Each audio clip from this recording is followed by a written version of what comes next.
Hey YouTube, how's it going? It's Quinton here, and welcome to tutorial number 3. And in this tutorial, we are going to start taking a look at certain things that we can put in the body of our web page. Okay, so the first few things that we're going to talk about in this tutorial are the line breaks, paragraphs, and headers. Okay.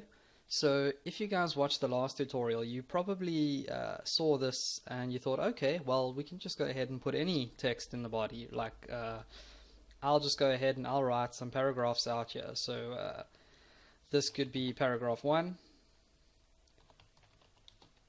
this paragraph 1, and you think, okay, well, I can break down 2 lines, and this could be paragraph 2. And then we'll write another story over here or whatever, and then you think, okay, cool, I'm gonna go ahead and save this, and I should get 3 nice paragraphs printed out in the browser. But unfortunately that's not the case. Okay, so if I go ahead and I launch this in Firefox, you can see that I've got all 3 things printed out on the screen, but they all appeared in one line. What the heck is going on here? Well, let me explain it to you this way.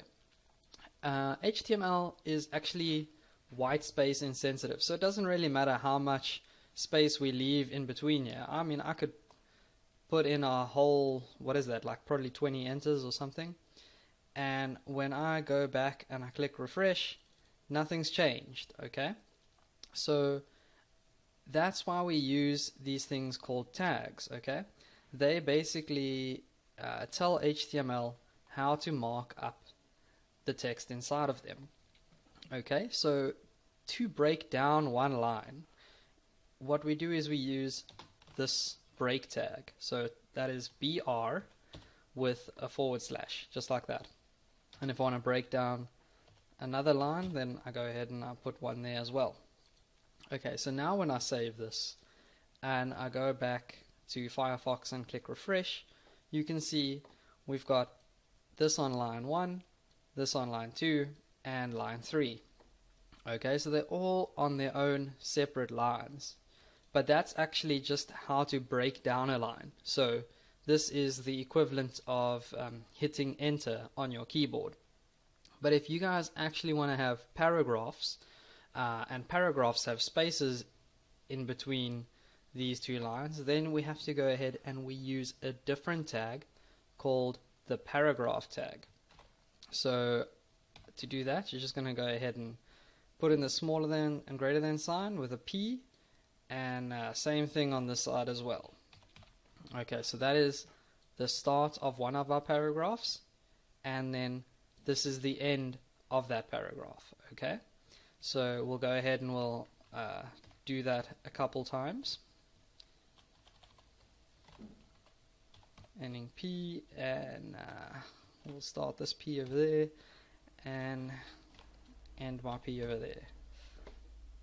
Haha, that sounded kind of wrong, but hey, we'll go back and click refresh, and now as you can see, we've got these 3 pretty cool paragraphs all printed out nicely on the screen with space in between them.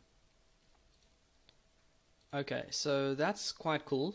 We've covered how to actually break down one line, and we've also covered how to make different paragraphs.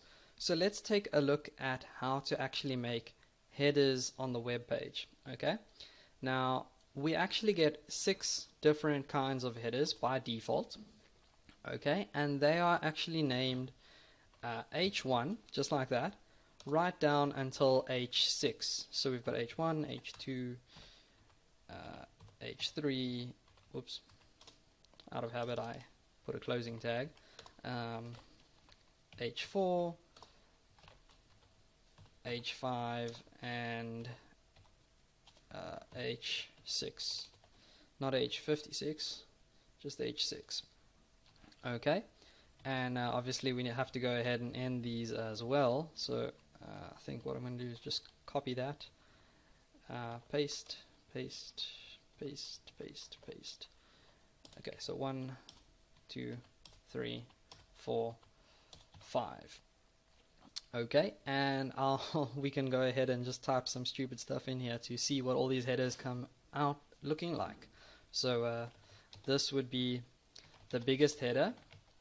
H1 is obviously the biggest, and then H6 is going to be the smallest. And somewhere around H3, that's almost the same size as like the default text, or it might be H4. So that would be like a medium header.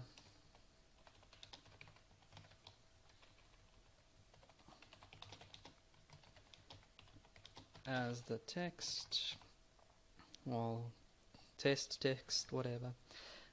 We'll have a few typos in here. H2 can just say tomatoes, because I have run out of things to type. And H5 can be fizz is my favorite